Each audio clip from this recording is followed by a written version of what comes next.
So, how's it going, Christian? It's going good. So you were born and raised in this Ethiopia, right?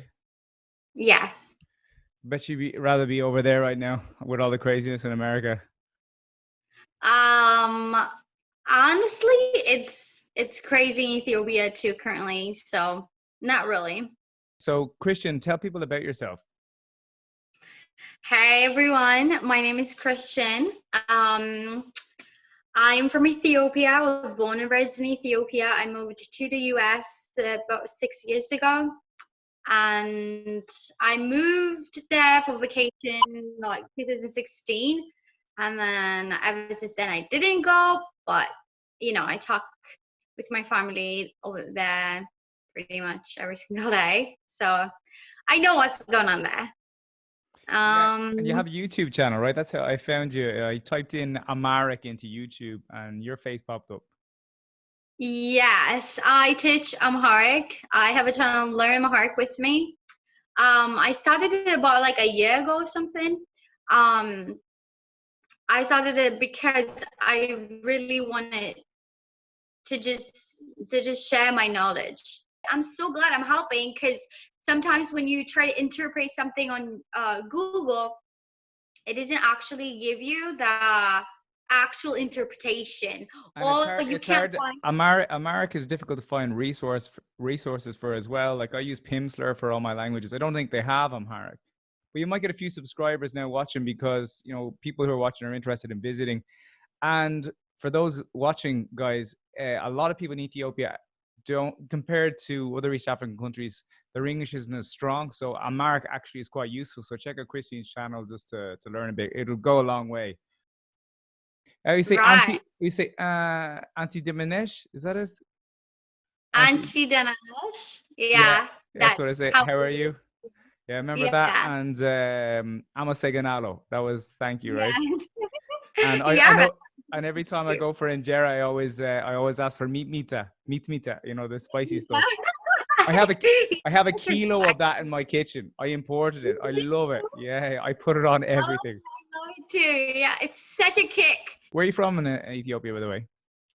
I'm from Addis. Oh, you're from Addis Ababa. Okay, cool. Because I'm Yeah. focusing on Addis Ababa. Do you miss it? Yes. I do miss it. I really do miss it. Like, oof, the friends are genuine, like so genuine.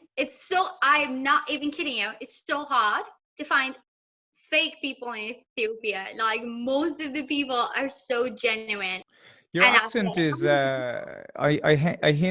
I get an English kind of hint off it, a British hint. Did you learn in an international school or something like that? um yeah, when I was in Ethiopia, our teacher, like, I went to Catholic school, Oh, and you're Catholic. I am not Catholic, but I went to Orthodox? Catholic. You're the what is Orthodox is the big one over there, isn't it?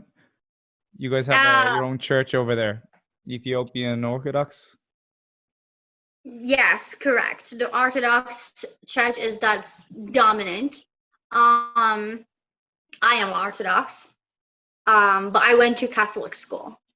Okay. So Oh, no. just so going back to, let's say, Ethiopian, you kind of lead us into a good point. How does religion play a part in Ethiopian society and dating? Like, would you say it's more conservative than the rest of Africa? Um, Honestly, religion and dating doesn't really clash unless the parents themselves are very restricted. I've known like so many couples with Muslim and Orthodox religion. I've known so many couples with Protestant and Orthodox, or Catholic and Orthodox. They don't really clash that much unless the parents themselves are very strict and be like, no, you're not gonna be with anyone unless they're from this religion. And you're from Addis Ababa as well, so I managed a bit more liberal. Like I noticed you have a tattoo there, for example. Would that be a big thing over there, like girls with tattoos, or is that a To rarity? Nowadays, actually, it's very common. It's very common. Yeah. Especially in Addis. How old are you?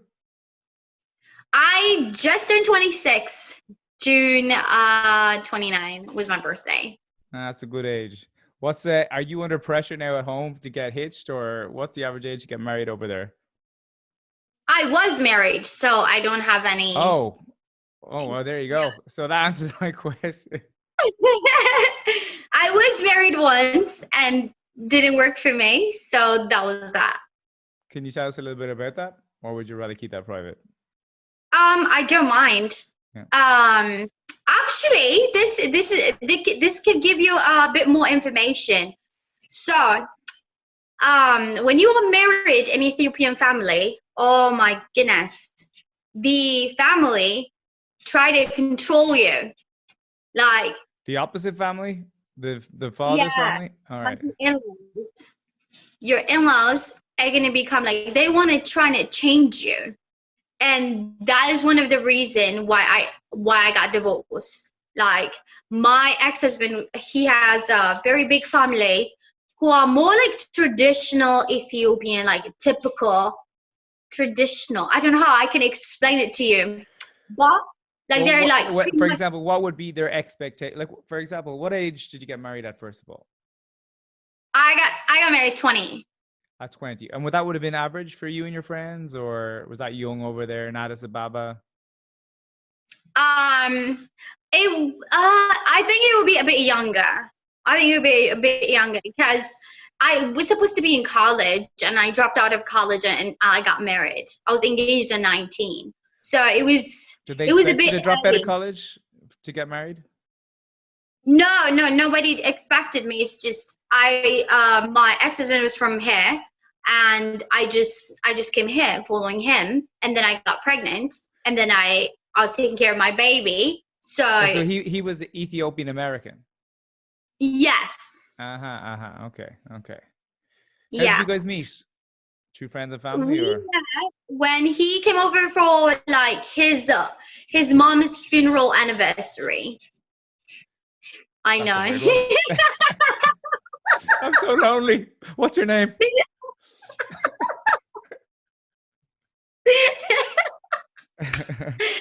Oh my God. Got him while he was vulnerable, did you? Yeah, like we like hey, anniversary, and honestly, I'd still say like that is so funny. Like now that I am sitting down, like thinking about it, like that was so fast. Literally, I'm not even kidding you. How fast was it?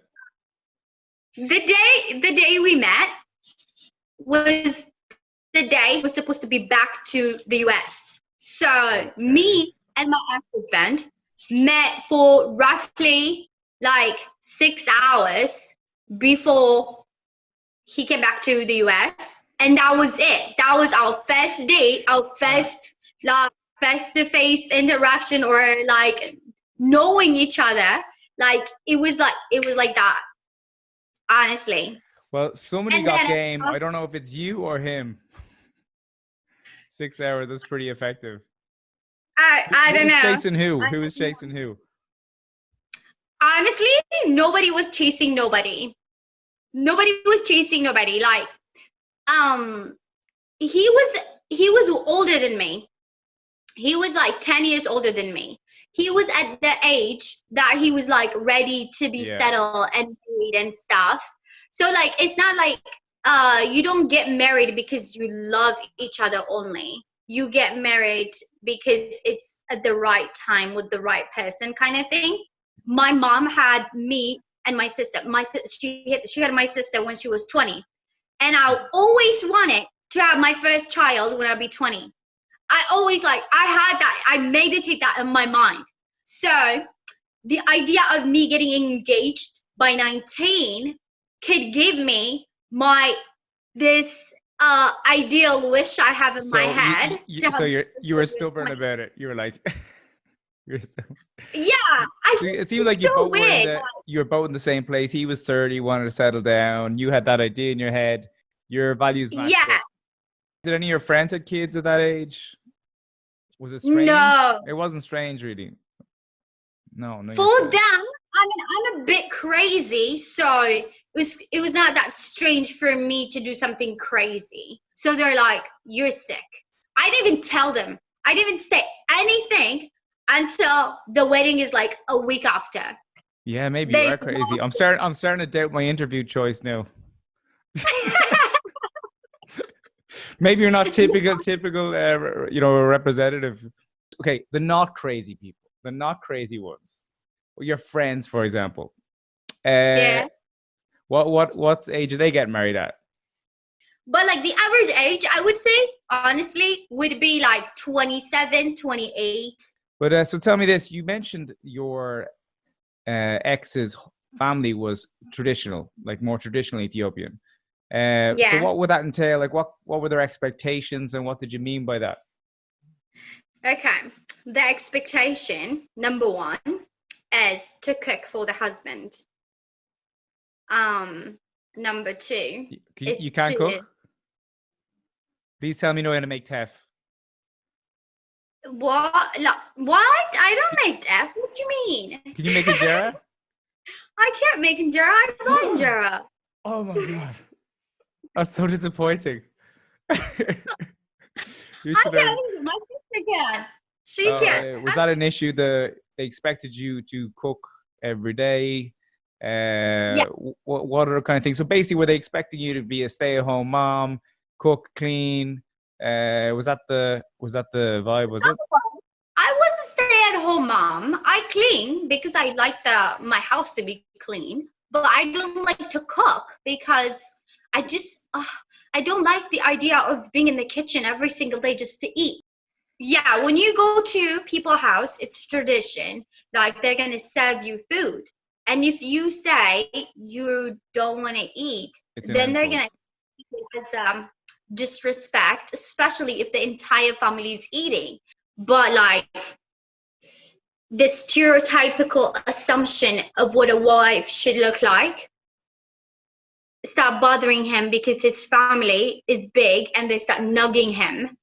They like to be involved in your home.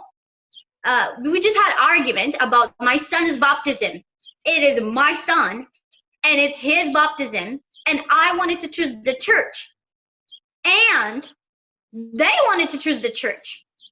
My ex-husband was okay with me choosing the church, but then they interfere, and then they start saying, "Oh no, he has to get baptized here or there," and I'm like, "No, I actually want my son to get baptized there." When I tell you they like to be involved, they literally want to tell you what to do, and you have to listen. If you don't listen and you talk back, that means you're bad. So what about Period. your family and how, like what's the like is that normal in Ethiopia where the wife kind of joins the father's family or does it work the other way as well? And how was your family accepting of you marrying a foreign American? My family, they're so chill. Honestly, it's my mom and my sister. We're very, very little. It's me, my mom, and my sister. That's pretty much it. And you're right. It's very common for the female to get join Absorbed. yeah, the And family, if you and don't then if we you don't just like, mind me asking, your mom and dad divorced themselves? Or you mentioned your yeah, sister and your mom. And how's your relationship with your father? nothing. Yeah, I never had a relationship with my father. Now, I know what he looks like. I know where he lives and whatever. But I never had like an actual relationship with him. He was just I would say he was just a sperm donor to my mom than he being my dad. And was that common for? I mean, you said your mom had you when she was 20. So back She then, had my the 20. sister when she was 20. Yeah, Okay, my sister. so back then, I imagine 25 years ago, that would have been uncommon or common that to have single mothers, or I mean, was that unusual growing up? Very, very, very uncommon. Very, very, very uncommon.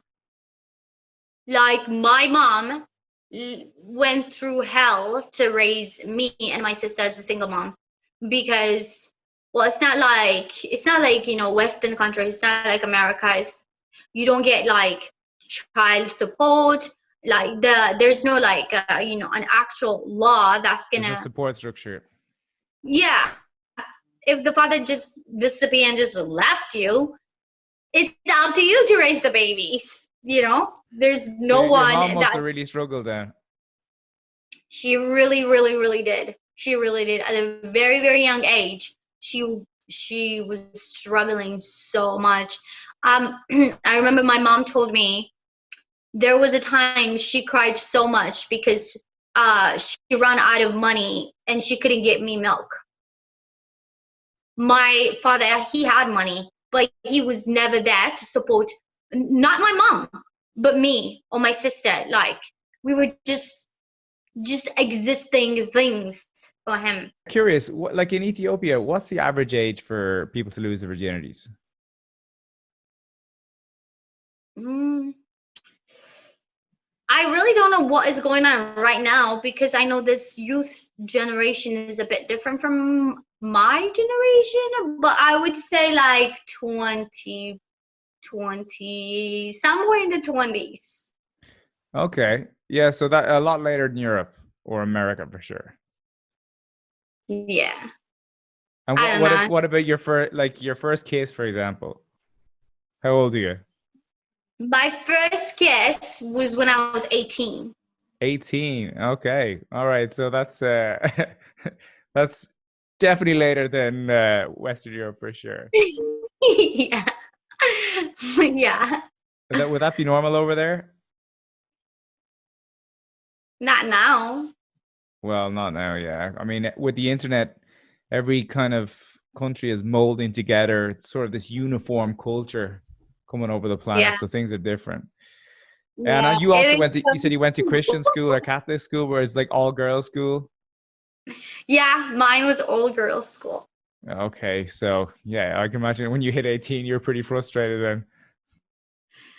Um, Honestly, what I used to think kiss or sex or love would be, in my head, damn, it was such a beautiful thing. It was magic. It was like, I don't know how to express it. Like, I thought when I would have my first kiss, I thought this like energy of stars would just surround me, and I just feel like the electric inside me and everything. That's what I used to think. So then when I have my first date kiss, I'm like, what? That's it? That's it? I just had my first kiss and that's it? I was so disappointed. Most of us didn't have kiss until like grade 12. Most of us. Well, if it makes you feel any better, my first kiss was a redhead who turned out to be a lesbian. It wasn't much. It wasn't much either. Oh my God. It would be typical for women to be virgins before they marry over there. Yeah, I would say so. Yeah, it would be very typical. It would. I don't know. I don't know now. Now things are changing. I used to think like I have to be married so that it would. I have to be married so that I won't fear like for disease, or for my religion, or for my family. I also is like a choir in a church, and I just also want to show some respect for my church by getting married in the church, because in Ethiopia, if you are going to be married in the church, um, you have to be virgin. I want everybody to see that my mom raised me better. There is a disrespect for children who were just raised by women, Mhm. like with the mentally ill stereotypical assumption they have that a woman could not raise a child very good. Like, there has to be a father figure in the house for them to be nice and appropriately. Yes, I mean often. I mean you often see it in the States, for example. Children, women who grow up without fathers around, they do not tend to be virgins when they marry, because they're often seeking validation from men, and quite the opposite is true. They end up, being with a load of guys before they're married because they're longing for that male presence that they missed out on. So Yeah. you're a nice example of that not happening. That no, I did not want to be with anybody before I get married. I did not want to be with anybody. So tell me, right? Let's say European or American guy or some handsome traveler, strolls into Addis Ababa, and he's look, because you guys are famed for having the most beautiful women in all of Africa. I'm sure you guys know this. And he wants to meet himself a lovely Amharic girl. If you were to give three pieces of advice on a foreign gentleman who wanted to meet an Amharic girl, what three pieces of advice would you give? Wow, that's a very, very good question. It would be number one, like treat her like gold. Like treat her like something precious. If you lost it, you're gonna lose your head with it. Number one. And number two, show respect to her family. Most of us love our family so much. So like show respect for her family. That'll be number two. And oh my goodness, number three, do not expect her to do certain stuff because she is from Africa. Honestly. What's the expectations of girls from Africa? It's a big place. Like, okay, they would assume that you don't know certain things because you're from Africa. They would ask you, really? There's this in Africa? There's this in Africa? Like, what do you mean? Do you think we live in like woods? Yeah, and especially like Ethiopia. When I tell people how great Ethiopia is, people, obviously because the famine and stuff, they have this image of the kid in the desert with the flies in the eyes. Like, no. Nothing like that. man. Yeah. No, like before you even go there, like if you're going to Ethiopia, before you even go there, honestly, do your own research, like learn what is the current situation of Ethiopia, what's going on. The history is incredible there. You guys have probably the richest culture in all of Africa. Yeah. And then for someone like, I'm not even kidding you, there was this time that I went on a date in America. He didn't even know what Ethiopia was before he met me. He didn't even know that Ethiopia existed. He didn't even know which continent it was, let alone. Well, like, look, when you look at an Amharic girl, you do not necessarily think Africa. You're some sort of weird mix or something. Because people, when they think of Africa, they often think of like, Congo or Nigeria. And then when they see an Amharic person, they're like, "Ooh, what are you?" That's exactly. I swear, that's exactly what happened. You must get that constantly. Actually, where are you from? Yeah. Really? You're black? I'm like, what do you mean? Like it's weird. Like it's the kind of questions and whatever you get in America, it's so weird. But at the same time, it's like, wow, people really don't know. But then again, I won't blame them because when I was back home, I learned about American history. I learned about the First World War, the You're Second. expecting the frat houses and the parties in college with the red cups and the cheerleaders by the pool with all the jocks, like, way beating up the nerds. Exactly. Exactly like that. Yeah. We're all a bit ignorant. Yeah. Right. So these are good pieces of advice for American guys watching as well. I know there's a lot of Ethiopians in DC and stuff. So if you're dating an Amharic girl, it'd be good to learn a bit about the culture, respect the family, and you said treat them well, right? But let's say you're a bit of a bad boy, right? And you're only going to be in Addis Ababa for 2 weeks, and you wanted to meet, let's say, a woman that wasn't going to be the love of your life, and you were looking for just a short time. Well, listen. What you're saying is approximates the truth, because now, like, honestly, I'm not into that kind of thing, but it's a reality about a lot of Africa and Addis Ababa as well. If you go out to a lot of the nightclubs, there is a lot of prostitution. It's prevalent everywhere. You see it a lot of Africa, that kind of thing. But you can meet, and I'm saying this from experience to those watching, you can meet like genuine girls who are not just looking for money and they're rare. They're rare, but you can find them. They do exist. But what you're saying is not too unrealistic, because unfortunately that's the reality of life there. No, like if you're only not. I was not actually talking about prostitution when I said have money. Okay. If you, I took it on a tangent there, but it's true, unfortunately, as well. It is. Maybe I was going with the wrong clubs. of course, it is true. But what I was trying to say was, if you're gonna be there for a couple of weeks and you're a bad boy and you just want to hang out with someone for only 2 weeks, you have to be like showing that girl the life of her time. Like you have to be taking it out every single time, like enjoying with her, vacation with her, like go out of the city, the Addis.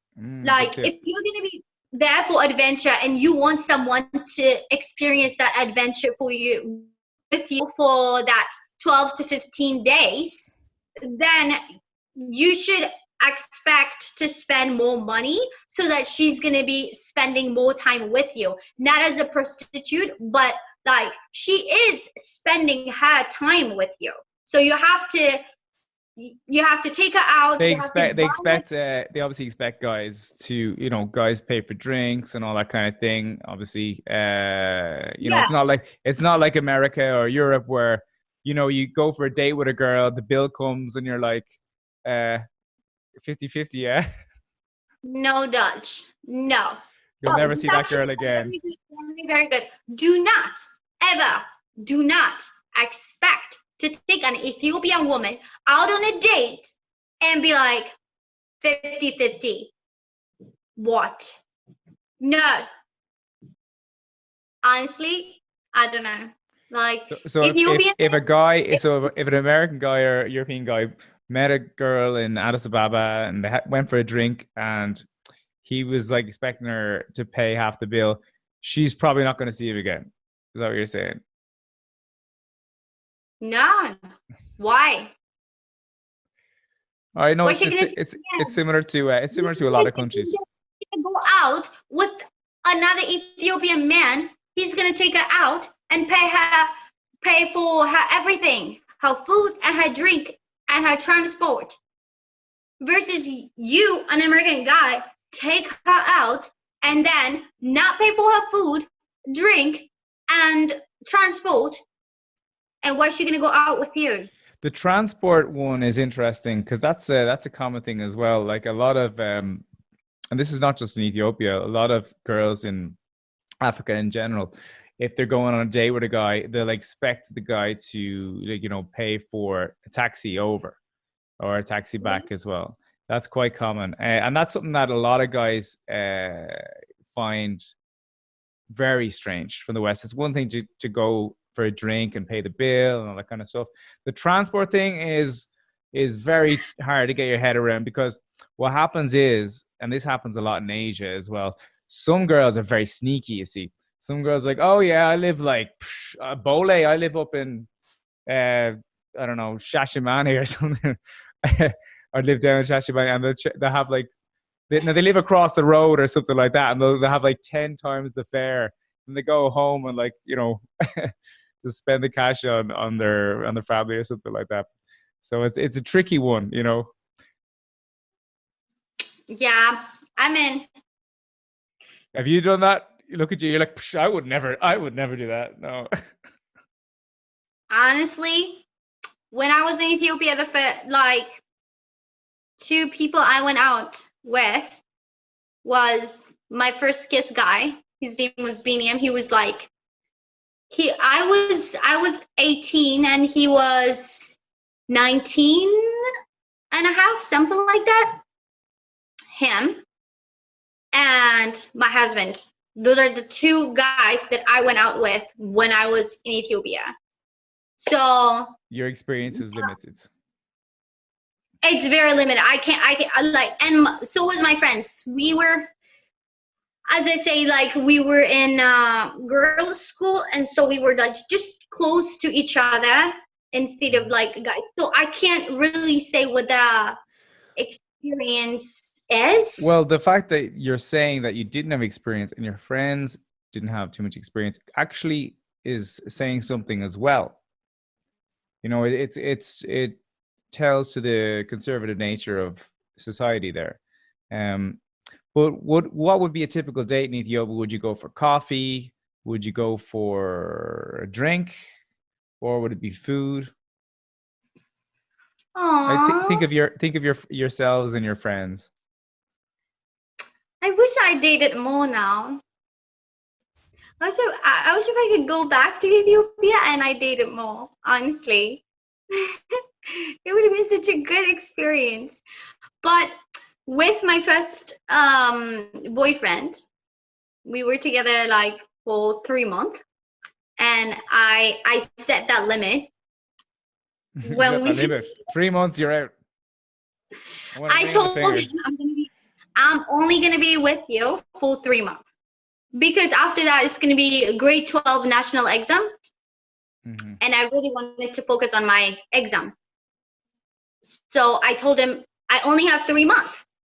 So do you want to be with me for 3 months?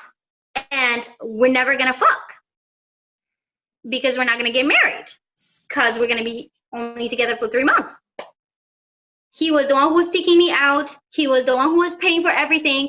And of course, I was a student, and he was He worked, yeah. was what? He was just so sweet. That was my experience. Nice. And what's the opinion of Ethiopian girls on like European and Western men, you know? Um, okay, I don't know how to put it, but Ethiopian women could be racist. You could be Spanish. You could be anything. I don't know why. They just like to stick in that Ethiopian thing. Well, what about what about other African countries? In American society, would they feel the same way when it comes to, let's say, a Kenyan or a Nigerian or Yeah, they want to stick to their own or someone that kind of looks like them. the cultural barrier as well? That makes things difficult. Do you wear all Also, those traditional clothes for holidays? Yeah, the white things with all the colors in the middle. yeah, I do Okay, so you wear the sometimes. dresses. You struggle with your circular injera, but can you do this? Well, that stuff. I'm right. Yeah, Yes. Yes. Yes. Yes. I know that's how to dance. that stuff was hilarious. I've never seen that in my life. You know, in Ethiopia, you guys all dance with your shoulders. It's crazy. Yeah. Show. Yes. I kind of want to see some shoulder skills on you now. Yeah. Yes. Yeah, we do dance a lot with our shoulders. Okay. It's stuck Like, into me now. but yeah, but I found, that you mentioned about they find it difficult to date outside their culture and stuff. Just from my own experience, though, I actually found quite the opposite. I found when I went to Ethiopia, I was getting ton of attention from girls over there, and they would like whistle at me, or they come sit to me next to the bus and talk to me.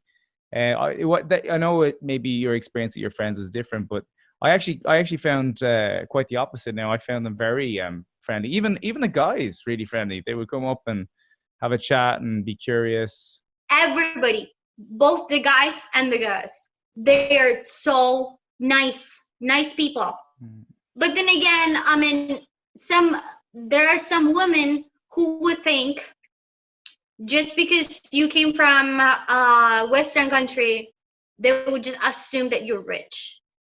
You know, they'll just assume that you're here for vacation and you are gonna spend money.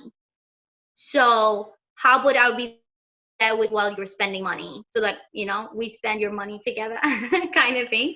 There are a lot of females they do that. They Yeah, just kind of. but I've also had well, maybe I don't know if I go right to close, but just, I mean, girls who would come up to me in nightclubs and just go home. Don't expect me to buy them a drink. Don't ask for anything in the morning. That happens too, actually, as well. But maybe Well, that's you don't because know you're that about that side. charming. Sorry. Maybe that's because you're charming.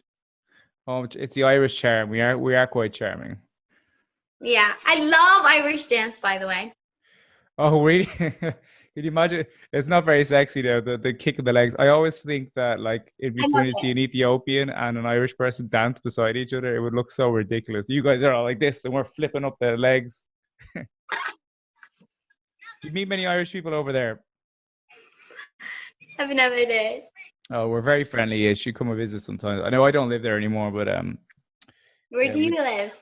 I live in Malta. It's a little Mediterranean island off the coast of Sicily near Tunisia. I own a couple of bars here. Because How's when I life was, there? it's amazing. Actually, I because I visited every country in Europe, and when my visa finished for, I was living in Manhattan, and it was my number one choice when I came back to Europe because the lifestyle here is amazing. I live 2 minutes from the sea. The weather is incredible, low taxes, people from all over the world here. It's beautiful, like it's walled medieval town. They filmed a lot of Game of Thrones here, King's Landing.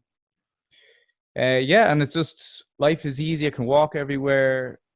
It's great for business, investing. It's just honestly, it's kind of like a slice of paradise.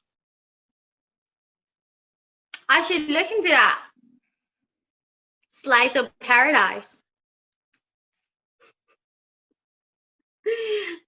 Because I'm looking into like Caribbeans, and I think it's No, screw so the Caribbean. beautiful. Caribbean. I've been all But over it the is Caribbean. scary. Sorry.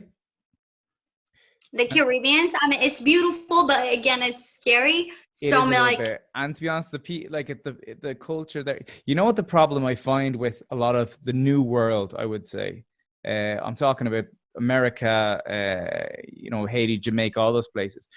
The race relations are so bad. It's like it's depressing. Compared to Europe, they suck, and it bothers me. Because if you go to Africa, right? I've been to 20 countries in Africa. People are so nice to you. Like it's like, well, not everywhere. Like in some countries, they're like Liberia and a few others. They're a little bit. And South Africa, obviously, bad example. But most of Africa, like they're so warm and welcoming. I feel really welcome. I feel like I could make friends there and live there. When I moved over to America and I visited all around the Caribbean, I could feel the hostility, the tension just from the history, and it really bothered me, to be honest. yeah, I'm sure you're like, I mean, you're an African person going over there. Even for you, I know a lot of Africans who go to who end up in America, and they look at the African Americans and they're like, "Whoa, you're a different thing than me as well." There's yeah, you're right. because you don't have that. I You're mean, right. Like, you come from a country that has incredible, rich history. You guys were the only country not colonized during the 1800s. You guys, where coffee comes from, you got the history with Queen Sheba, Rastafari. You guys like beat the colonialists, Haile Selassie. You're the only country in Africa to retain your national alphabet, the food, the whole lot. You got mountains, deserts. You're coming from this rich cultural heritage. And then you go over there and people identify as just a color on either side because they are so mixed and they don't have that strong identity. And, yes, yeah, and you know, you're so right. Like, you don't understand. Me, from all the things that you mentioned, that I grew up knowing my identity, coming here, I swear to God, I never knew racism existed. I never knew. Like, I never felt like, oh no, I can't be with white people. Oh, I never felt like I can't be with black people. I never felt like I can't call the police. Oh, the police are scary. I never felt like that. I never felt none of them. would you go back to Ethiopia or is the life too hard there? Okay. I won't go back to Ethiopia. I have no plan to go back to Ethiopia now because the racial The war between the politics. Oromo and Yeah, the yeah, yeah. Amhara is, Wait. Sorry, I am so ignorant. I did not know that the Oromos were at war with the Amharics. I know yeah, they are now. I know there was a power struggle that was always on because I know the Oromos have a higher percentage, but Amharics always had political power, and there was always that underlying tension. I didn't know there's active war at the minute. They're in a very, very bad situation right Lot now. of tension. Very, oh my goodness. Like there was looting and burning people's house. For those who don't know who are watching, so explain a bit about the ethnic makeup of Ethiopia, because it's like 35% Amharics. You guys are like a bit lighter skin, smaller noses, a slightly more like Middle Eastern look. And then the Oromos were more like, look a bit more like Kenyans, a little bit darker, and they make up the majority of the population. And historically, you guys, no, is that not the case? No, So actually, explain. if I'm gonna be sitting over here and an Oromo girl sitting over here, you would never ever know the difference between me and her, unless So she there's said a, I'm Oromo and I said Amara. oh, so I actually there's light skinned and Oromos as raised in well. Addis, they're the same skin as mine. Oh, okay, okay. Where they could be a little bit lighter, very slightly, or they could be a little bit darker. Like it's all this. If we're gonna be putting makeup on, it's gonna be the same shade of makeup. Like Oh, we're that close. Honestly, wow, okay. that you cannot tell the difference of Amhara and Oromo or Tigray or Gurage or Afar or Yeah, like you Tigray, cannot tell the difference all the of northern us tribes, I by cannot tell the looking at difference. us. Like you see when they're trains, I can't even tell. You know, it's like it's a similar look. You know, I can know a Somali. I know what a Somali looks like. You know, they Yeah, of look a course. bit Somali different. is not part of like currently Yeah. they're not part of Ethiopia and they always dress up But differently. there is in the south though, they're a bit darker, right? They look more like Kenyan. I remember I was down in near Those are the Walaita people, more Gambela. They are darker tone, more darker than mine, mhm. and they're very tall. You can tell the difference in them. But honestly, well, like I'm not even kidding you. I never knew what I was. My mom never knew what she was. So what's the Like difference? So how my why is there dad, so much tension then? well, there are people who are like that. You know, there are people who like to see the difference in Ethiopia than the similarity in Ethiopia. And you can't do anything about it other than education or just letting it go. I honestly never knew. But is there a language difference? Like, do Oromo speak? Is there Amharic Yes. their first language as well? No. That okay. See, that's what they're gonna take as a difference. That's what they're gonna take as something to be separated So from the one language, to the so the language other. is the language is different. And is Tigray is another language? Like, are they all different Tigray is languages? another language, Oromo is another language. There's Afar, there's a Gambela. There are 80 different Wow. language in Ethiopia. Wow, 80 different languages. But everyone speaks 80 Amharic, different right? languages. Most of them are very, very, very rare. There are only like a limited number of population that speak them. I don't even know what the name of the language is, let alone the language itself. Do Oromo speak Amharic? Does everyone kind of speak Yeah, it? they That's do. the official state language, right? Yeah, Amharic is the official national language. How many people speak English nowadays? Maybe people in the city, in the Addis, I would say very little. So, guys, if you're going to visit, maybe it's better. Like, to be honest, though, I can't suggest people just stay in Addis, because if you're visiting Ethiopia, the last thing you should do is just stay in Addis, because Yeah. it's like visiting. There's no point in going to Ethiopia if you're just going to stay in Addis, because the beauty of the country is outside Addis.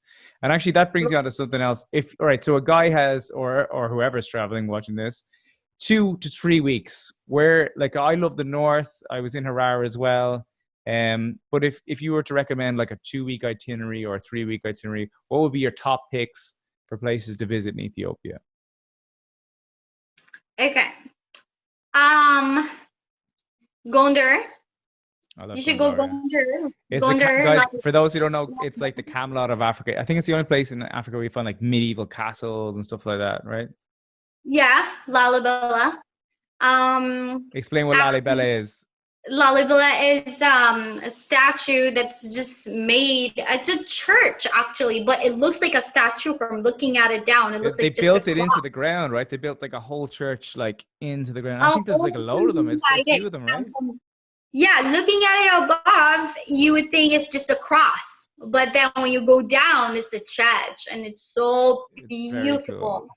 And they made it out of one stone, one big stone. They literally Carved it, yeah. made the entire church over one stone. So Gondor, Axum, Lalibela. Askham, is it? Axum, yeah. What's in Axum? Sorry, I've heard about that place, but I haven't been up there. Well, in Axum, there is a very, very, very tall statue they made out of one stone again. But it's not a big church, like it's not a church, but it's like very tall statue that represent the Axum dynasty at the time. That was very very big dynasty that colonized all the way up to Yemen. Yes. Well, so anyway, Axum, you got the Blue Nile Falls up there as well, right? That's a beautiful place. Yeah, Nile. Yeah, that's also in Gondar. Yeah, and I was at Lake Tana as well. It's all in the same place. That's nice as well. They have Yeah. they have these islands where they built like they built like these kind of churches and monasteries into the island, like similar to what they did in Lalibela. They like doing that. Yeah. Bahar Dar is kind of fun as well. It's kind of like a student city, a bit jungly. It's I like that place. Yeah, Bahar Dar is very nice. Yes, and there is like a lot of new modern style hotel. Yeah, it's kind of like a nice second city if you wanted a city buzz, but it's not Addis, so it's not a bad place to base yourself. And by the way, all those guys, for those watching, all those places she mentioned, they're all kind of in the northeast as well, so you can kind of do a bit of a circuit there. It's perfect for a little circuit. I'd also recommend, Harar it's in the Uganda. The only thing is, it's a bit out of the way. It's way out of the way compared to the rest of it, but that place is so cool. It's the only medieval city I've been to where it feels like you're in the Middle Ages still, and you get the hyenas to jump up on you and everything like that. I'm actually gonna, when I'm doing this, I'm gonna intersplice the video I have of the hyenas jumping on me for the fun of it. Yeah, it's really good fun. And I was in Shashamane as well. Don't go to Shashamane, guys. It's such a crap hole. So all right, so you go. I'm glad you recommended the same things I was going to recommend to people, because so up north, the northeast, yeah, it's great, and it's all like highlands. It's beautiful, very nice scenery. Anywhere else that comes to mind? Every time you go to Ethiopia, to any city, make sure to visit the big church. All right, good tip. And did you have any experience of? I know you were not.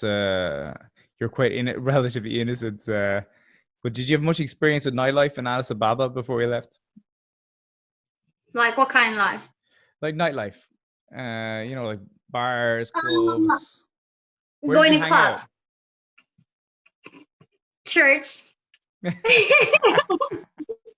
So guys, hit up the churches, right? Skip the nightclubs. Unless you want to deal with the bad chicks who want your money, you want to hit up a nice church. That's the place to go to.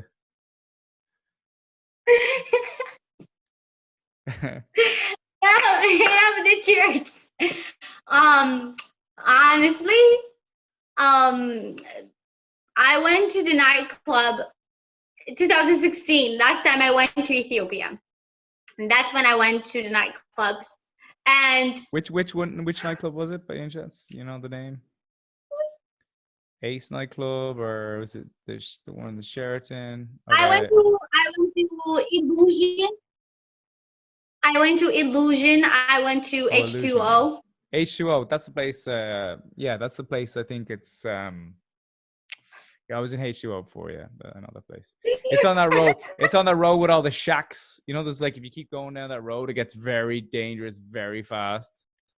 Have you ever Oh walked down that my road? God. Oh God, that's the most dangerous road in the H2O. If you keep walking down the road, it's like all these shacks, and it's just basically full of like Yeah. rob you.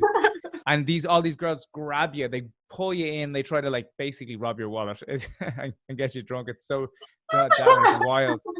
So guys, if you're going to H2O club, don't keep walking, just stick around. You don't need to look around anywhere else. Yeah.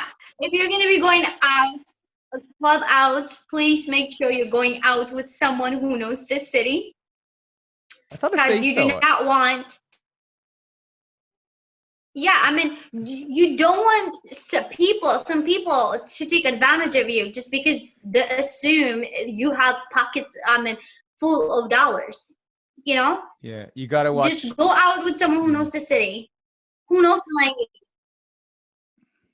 and you just don't want to. Oh God, it would be worse. Like if you go trying to have fun at club and then I don't know, taxi driver, or while you're walking, or the security man, or whatever, whoever gonna say take advantage of you, and it just sucks. You know, it's gonna ruin your experience there. So, like, have someone to go to with.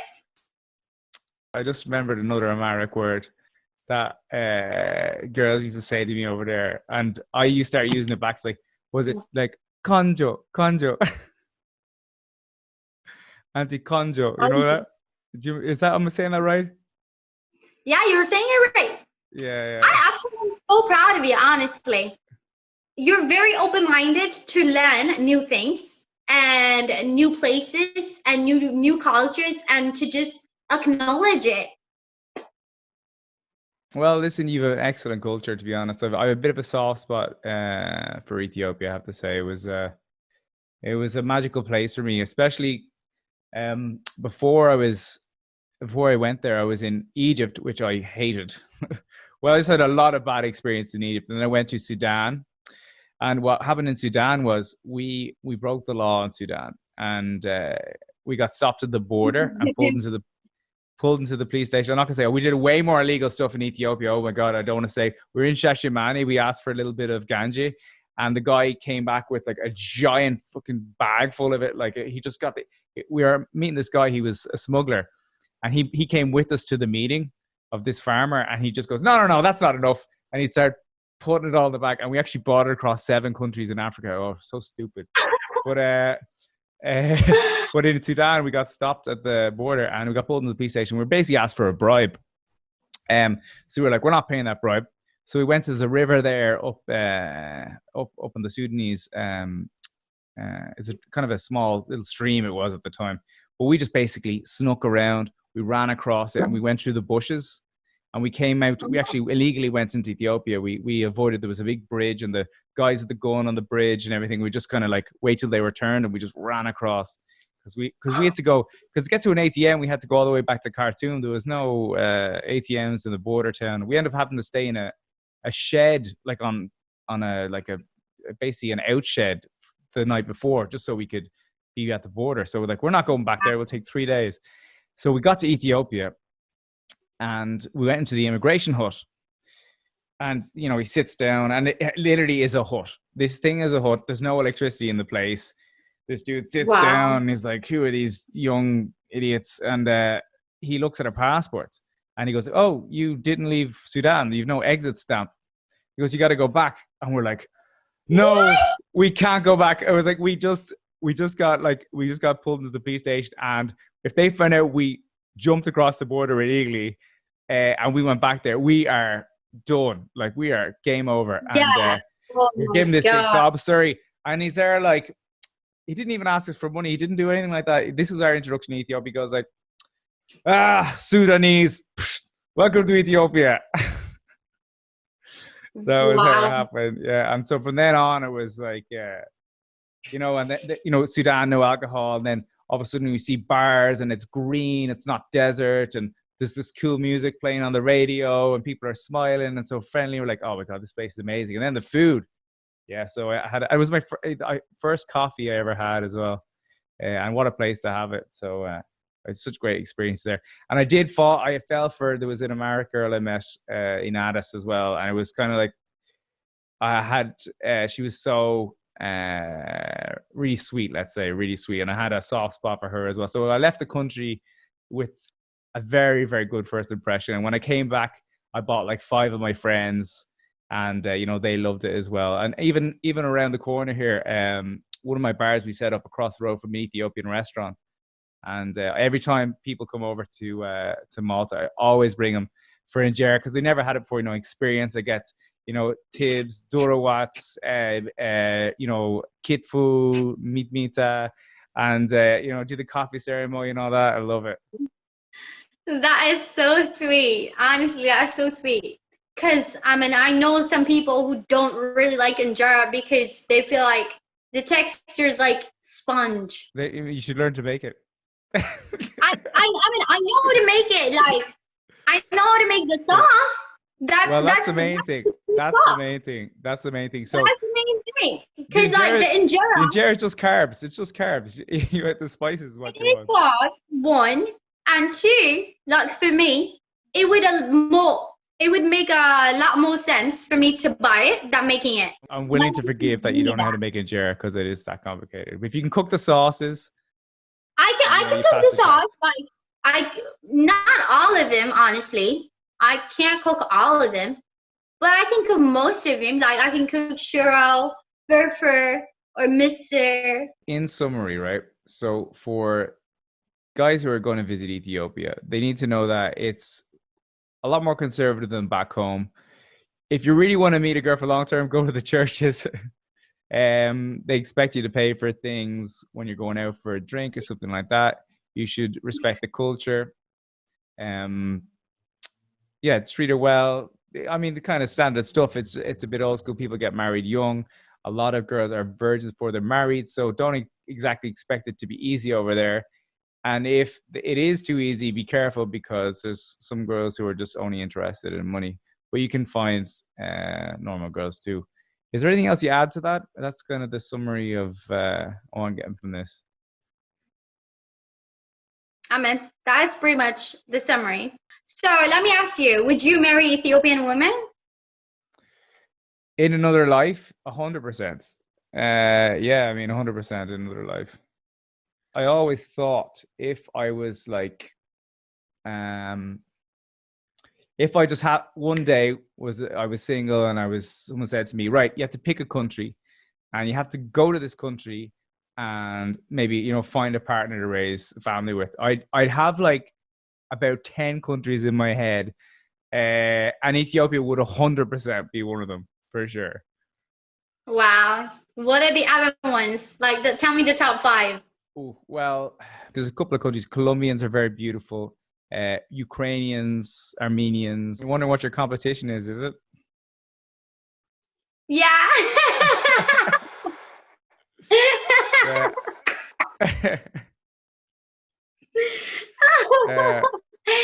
Yes. Do Ethiopian girls know how attractive they are perceived outside of Ethiopia? Like, I know you guys probably know yourselves that you have a reputation in Africa as being the best looking. Oh, they know. Oh, we know. Yeah, okay. Oh, we know. We've heard stories. We know. I'm not even kidding you, honestly. When I sometimes look at like Ethiopian females on Instagram, I'm like, wow, they are so beautiful. Like, it blows my head. This is super cheesy to ask, but is there any like an Ethiopian phrase you could teach our watchers or listeners now that would be, I guess, charming, that they could say to someone? Mare. Mare. What's mare mean? Yeah. Mare is like my honey. It's not like, how husband and wife be like, my honey. It's not like that. When you're saying it in the Amharic, you're like, it's like Mare. Sweetheart. It's like sweetheart. Yeah. Love. It's like we say in Ireland, we say love in Ireland. All right, love. It's like that. Yep. Something like that. Yeah. Okay, Mare, guys. Hear that one. If you want people to follow you on Instagram or on YouTube, do you want to tell people where they can find you? My YouTube channel is Christian Woldegebriel. My last name is a bit long, but you can just search by saying "Learn Amharic with me," and then you would find me. My Instagram is honeyta, which is actually my name. When I was back home, Your name was Honey. honey. Yeah. Guys, thanks for watching. Bye. Well, listen, best of luck. Talking to you. Absolute pleasure. I'm say ganalo. Name I'm sick. Okay. Right, take care. It's 12 o'clock here in Ethiopia in the morning, so. Yep. All right. Okay. All right, catch you later, right? Bye. Awesome. Bye.